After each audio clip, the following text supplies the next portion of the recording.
Զրուցելու ենք Փեփրոնեի հետ, որքան կարևոր է առողջ սննդի դերը։ Շատ կարևոր, գերկարևոր, ես կարծում եմ թեմա։ Արդյոք գոյություն ունի այդ էկոլոգիապես մաքուր սնունդը, եթե մեր օրերում գյուղացին այլևս քախան չի անում ու այդ մոլախոտ ասվածը վերացնում է որևէ դեղորայքի միջոցով։ Քաղաքաբնակ մարդիկ օրվա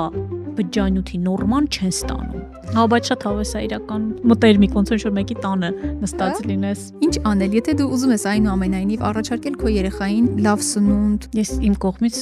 մի քանի լայֆհակ երևի առաջարկեմ, որտեղ կարելի է խնայել, իսկ որտեղ պետք չի խնայել։ Մեզ թվում է, որ շատ պալիրով կարված կամ տրաֆինացված գեղեցկությունը գեղեցիկ է, իրականում դա այդպես չի։ Բնականն է գեղեցիկ։ Որ օրը 23,000 քայլ անեք, Փեփրոնը թույլ է տալիս fast food օգտագործել։ Կարճ հատված մեր էպիզոդից ամբողջականը կարող եք դիտել մեր YouTube-յան ալիքում։ Podcast-ի գործընկեր Stella Beauty Bar